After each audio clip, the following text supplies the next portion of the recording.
There is a moment, sometimes years before it happens, when you can already see the betrayal coming. Most people miss it. They are too busy being grateful for the friendship, too busy trusting the smile, too busy explaining away the small wrongness in their gut. And then one morning the call comes, the message arrives, the project they built together is signed in someone else's name, and they sit in stunned silence, asking the same question every betrayed person has ever asked. How did I not see this? 500 years ago, a Florentine diplomat named Niccolò Machiavelli watched princes get destroyed not by their enemies, but by the men who ate at their table. He watched cardinals murder popes who had blessed them. He watched generals open the city gates to invaders they had once sworn to die for. He watched sons poison fathers who had given them everything. And after a lifetime of watching betrayal happen at the highest level of human power, Machiavelli wrote down something the world has spent 5 centuries trying to forget. He wrote that the signs are always there, always, long before the knife. The problem is not that traitors are invisible. The problem is that we refuse to look. Tonight, I'm going to walk you through 5 of those signs. Not the loud ones, not the obvious ones a child could see. The 5 quiet, surgical signs Machiavelli observed again and again in the people who would eventually destroy the men who trusted them. By the time we reach the 5th sign, you will already be thinking of a face. Maybe a colleague, maybe a friend you have known for years, maybe a family member. Don't look away. Whoever they are, and you have already known something was off. Tonight you finally get the language to name it. Sign 1. They study you more than they reveal themselves. Real friends leak. They tell you about their fears, their childhood, their stupid little failures, their last bad date. Information flows in both directions, messy and uneven, like water finding its level. A traitor does not leak. A traitor collects.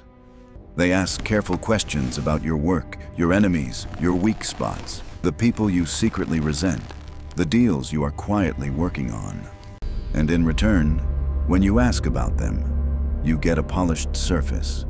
Answers that sound personal but somehow leave you knowing nothing real. Machiavelli watched this in the courts of Italy. The men who took the most extensive notes about the prince, who memorized his moods, his preferences. His small humiliations were almost never the loyal advisors. They were the ones building a file.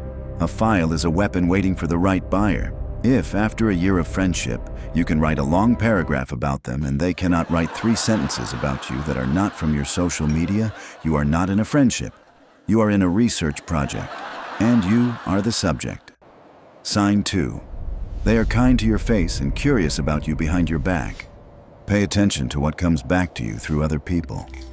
A real friend defends your name when you are not in the room. They cut off the gossip. They refuse to participate in the speculation. A future traitor does the opposite. They do not insult you, nothing so crude. They simply ask questions about you. Probing, soft, concerned questions. Is everything okay with him lately? I heard things have been hard. Do you think she is really happy? They are not gossiping, they are mapping. They are finding out who in your circle is uncertain about you, who is jealous of you, who has been hurt by you. Those are the people they will need when the day comes. Machiavelli wrote that the prudent prince trusts the man who praises him in public less than the man who defends him in private. Reverse it. Distrust the friend who flatters you to your face, but conducts quiet interviews about you behind your back. Those interviews are not affection. They are recruitment. Sign 3. They mirror you a little too well. This one is the most flattering and the most dangerous. There is a kind of person who, within months of meeting you, starts to dress a little like you, speak a little like you, share suddenly the same opinions, the same enemies, the same favorite books. It feels like soulmate. It feels like finally being understood. Machiavelli would have told you to walk out of the room. He observed it in the courts of Florence and Rome. The most successful traitors never argued with their target. They became him. They learned his rhythms, his preferences, his blind spots, his self-image. Then they offered that self-image back to him in a slightly more polished form until he could not bear to be away from them. Until he was sharing things he should never have shared. Until he was signing things he should never have signed. And then one day the mirror walked away with the original's life inside it. The test is simple.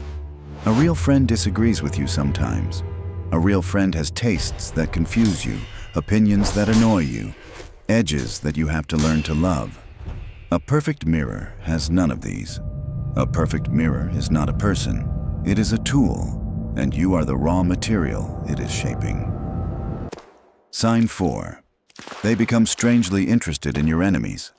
This is the sign that Machiavelli took most seriously, because it is the one that almost no one watches for. A future traitor doesn't openly side with the people who hurt you. That would be obvious. Instead, they become curious about them. They ask you to explain the conflict from the other side. They wonder out loud if maybe there was a misunderstanding. They suggest gently that perhaps your enemy was not so unreasonable after all. They are not defending the enemy. They are opening a door to him. Machiavelli wrote about a captain in Cesare Borgia's army who began week by week to soften his criticism of a rival faction. First a comment at dinner, then a small defense in a council meeting, then a private meeting that no one was supposed to know about.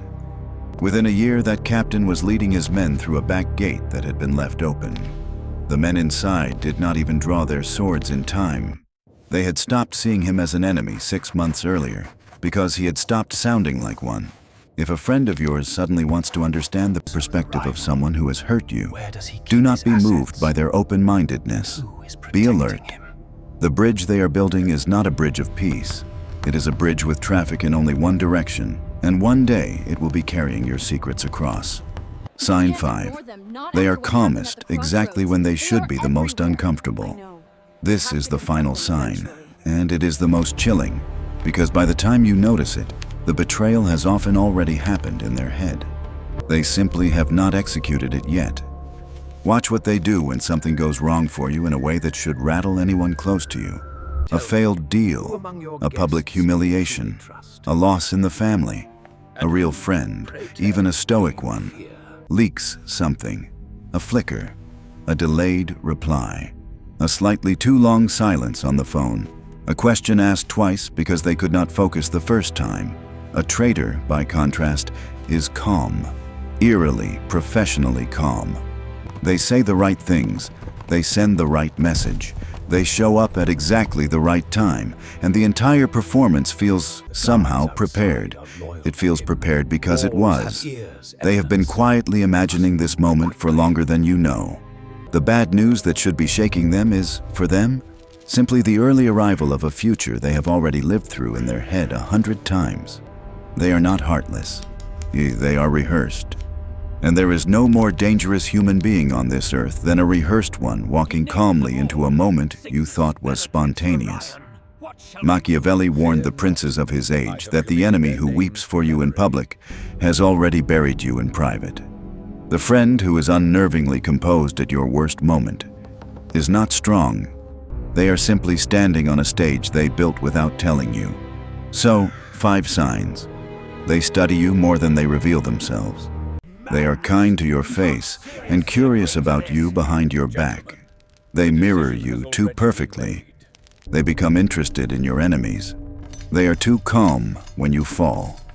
Now here is the part the gentle teachers will never tell you. When you see 2 of these signs in the same person, you do not confront them.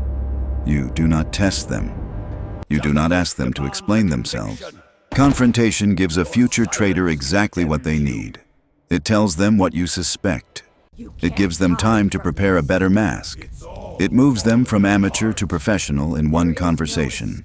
Machiavelli's advice was colder, and it has aged better than any therapy. You simply step back, quietly, without explanation. You stop sharing the projects, you stop naming the people, you stop telling the timelines. You become slightly busier, slightly less available, slightly less specific. You give them nothing to map and no door to open. You do not banish them, you do not accuse them. You just go silent in the only places that mattered to them, and you watch what happens next. If they were a real friend, nothing changes. Real friends do not notice that you have stopped feeding them strategic information because they were never tracking it in the first place. If they were a future traitor, the change in their behavior will be immediate and unmistakable. The questions get sharper. The visits get more frequent. The flattery gets louder. The interest in your enemies gets bolder. They are panicking in their own controlled way because the file they were building has stopped updating. You did not accuse them of anything.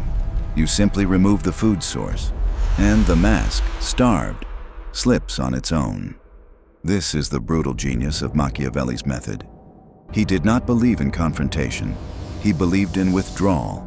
He understood, 5 centuries before modern psychology caught up, that you cannot reason a manipulator out of their game, but you can starve them out of their position.